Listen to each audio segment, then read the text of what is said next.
जी अस्सलाम वालेकुम बच्चों। बेटे कल हमने एक प्रूफ देखा था क्यूब रूट ऑफ यूनिटी।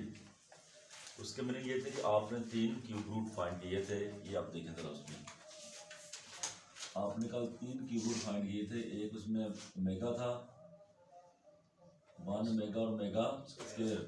इनको हम क्या कह रहे थे? ये है cube root of unity.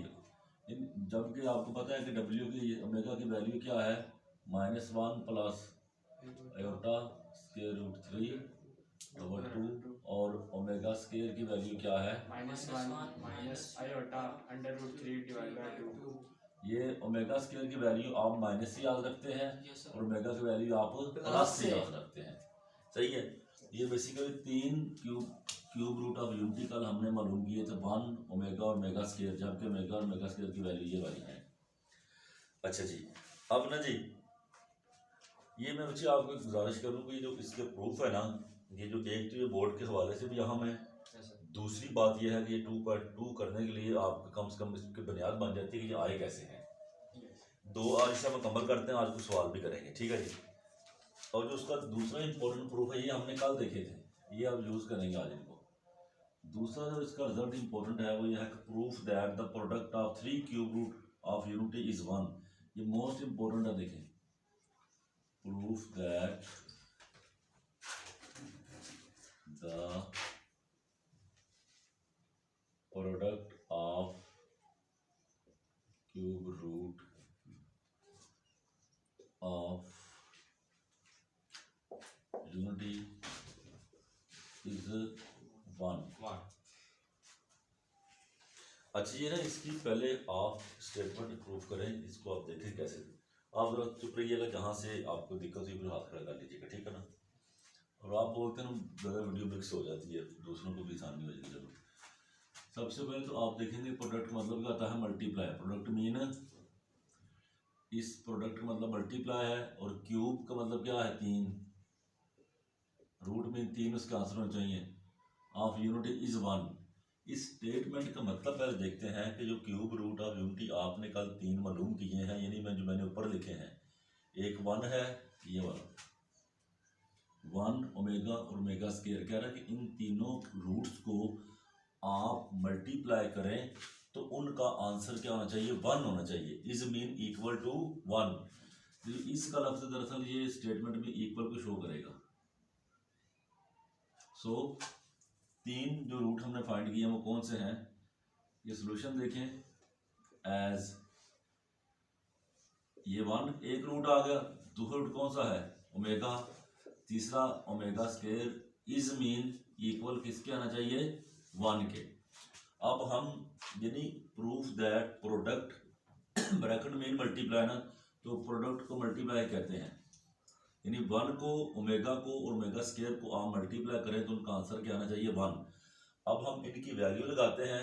Value लगाने के बाद इस साइड का अगर आंसर 1 आ गया तो देन आपका आंसर ये ठीक हो जाएगा। कैसे करेंगे? 1 का तो कोई मतलब कि हमारे पास वैल्यू है नहीं, ये सेम आ गया। ओमेगा की वैल्यू देखिए ये पड़ी हुई है, यहाँ पे लगा दें -1 प्लस आयोटा स्क्वायर रूट 3/2।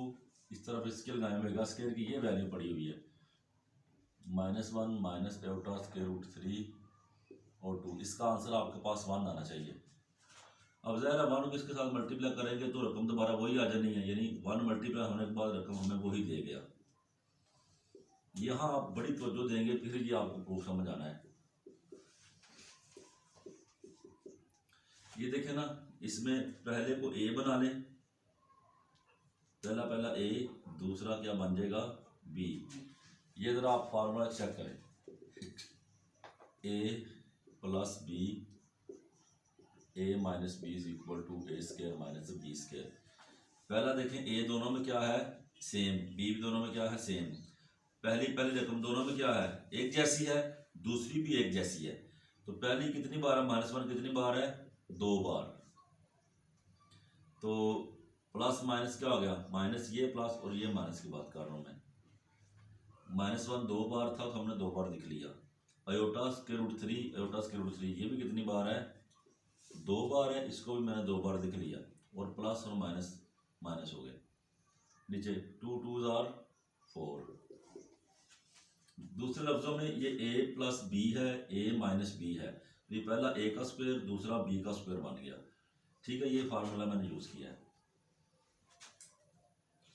अब जाहिर है जी आपको पता पावर इवन है, इवन पावर होने के बाद से माइनस क्या हो जाएगा, खत्म हो जाएगा, यानी ये सिंपल वन आ जाएगा। Yes, sir. माइनस ये अलग अलग कर दें, आयोटा का स्क्वायर अलग कर दिया, मल्टीप्लाई स्क्वायर रूट 3 का स्क्वायर अलग कर दिया। ये स्क्वायर मैंने आयोटा के साथ अलग किया है और 3 के साथ अलग किया है। नीचे 4 है आपके पास। अब आप यहाँ पे मेंशन करें iota square is equal to -1। ठीक है जी, और यहाँ आयोटा स्क्वायर की वैल्यू क्या है, -1। आगे क्या पड़ा हुआ ये देखें, इससे काट के क्या आ जाएगा 3, ये स्क्वायर इससे काट के 3 बच गया। आयोटा स्क्वायर की जगह पर उसका मैंने आंसर लगा दिया -1। नीचे क्या आपके पास 4। सो फाइनली हमारे पास क्या बना, इज इक्वल टू 1 आना चाहिए। 1 ये माइनस माइनस क्या हो गया प्लस, माइनस माइनस प्लस 3 एक बार 3, और नीचे क्या है आपके पास 4, जो 4/4 आया, 4 से काट के क्या आंसर आ गया 1, यानी 1 1 के बराबर आ गया। ये प्रूफ आपने करना था। अभी मेरी बात मुकम्मल नहीं हुई, ये प्रूफ हो गया। यानी हमने क्या सीखा है कि 3 जो रूट ऑफ यूनिटी हैं उनको जब आपने मल्टीप्लाई किया है तो आंसर क्या आया है 1। अब इसकी मजीद थोड़ी सी ना ये वजाहत सुन लें, ये आप काम आने वाली है। ये देखें ज़रा, 1 को ओमेगा से करें, ओमेगा एक बार, ये लिखा हुआ है ना आपके पास। अब इसमें इस्तेमाल कैसे होना हम वो देखते हैं। ये देखें, अब ओमेगा को 1 से मल्टीप्लाई करें, ओमेगा एक बार, ओमेगा आगे बढ़ा हुआ ओमेगा स्क्वायर। अब एक पावर ये है ओमेगा की, 2 ये हैं, 1 और 2 कितने हो गए 3। ये इससे हमने रिजल्ट निकाला है कि ओमेगा की पावर 3 जब आएगी तो आंसर क्या आएगा 1। ये यूज होना ज़्यादा ओमेगा की। देखो मैंने वही प्रोडक्ट उठाया है वहां से, इसको उठा के यहाँ लिखा, ओमेगा एक बार ओमेगा, फिर ओमेगा की 2 और ओमेगा की 1, ओमेगा की 3 बराबर किसके आ रहे हैं 1 के। दैट इज मीन ओमेगा की पावर 3 होगी तो उसका आंसर क्या होगा 1। जैसे एयोटा स्क्वायर होता है तो आप आंसर क्या लगाते हैं -1। ये हमने रिजल्ट साबित किया यहाँ से कि तीनों रूट जब मल्टीप्लाई होते हैं तो पावर 3 बनती है और उसका आंसर क्या निकलता है 1। यही हमने पीछे साबित किया है। ये एक रिजल्ट यूज हो गया, इसके अंदर आप दूसरा रिजल्ट देखें, ये इंपॉर्टेंट रिजल्ट है। अब आप देखें ना, एज ओमेगा और ओमेगा स्क्वायर इधर पड़े बराबर किसके आ रहे हैं 1 के। ये मैंने उठाया ना दोबारा। यहाँ से अगर आप चाहें तो ओमेगा की वैल्यू निकाल सकते हैं। कैसे, ओमेगा स्क्वायर नीचे क्या आ जाएगा डिवाइड, ये दूसरा रिजल्ट निकल आया है। अकेला ओमेगा किसके बराबर है 1/ओमेगा स्क्वायर के। आपने एक ही बात याद रखनी है कि प्रोडक्ट का आंसर 1 आता है। यहाँ से एकदम ओमेगा यहाँ रख लिया, ओमेगा स्क्वायर नीचे क्या हो गया डिवाइड, ओमेगा बराबर 1/ओमेगा स्क्वायर के। अब एक और रिजल्ट देखें, ओमेगा स्क्वायर यहीं रख लें, ओमेगा स्क्वायर यहीं रह गया, ये ओमेगा मल्टीप्लाई हो रहा है ना, ये इधर आप क्या हो जाएगा डिवाइड 1/ओमेगा। ये भी रिजल्ट निकल आया। ठीक है जी, तो ये देखें इससे हमारे डिफरेंट रिजल्ट बन गए हैं जो हमने अभी एक्सरसाइज में यूज करने हैं। ओमेगा क्यूब 1 के बराबर है, यहाँ से ओमेगा स्क्वायर, ओमेगा यहाँ रख लिया, ओमेगा स्क्वायर नीचे डिवाइड हो गया, और दूसरी दफा ओमेगा स्क्वायर यहाँ रख लिया, ओमेगा नीचे क्या हो गया डिवाइड। यानी ये जो रिजल्ट 3 निकाले हैं हमने, ये यूज करने अभी हमने ये और ये। अब इनका चक्कर क्या है, ये अकॉर्डिंग टू क्वेश्चन जब सिचुएशन आएगी ना फिर मैं आपको यूज करवाऊंगा। आपने फिलहाल जो याद रखना है वो सिर्फ ये रखना है कि तीनों रूट्स को मल्टीप्लाई करें तो आंसर 1 आता है, यानी और ओमेगा क्यूब 1 के बराबर है, यहीं से मल्टीप्लाई करेंगे। सही होगा, ठीक है, ये लेक्चर कंप्लीट हुआ।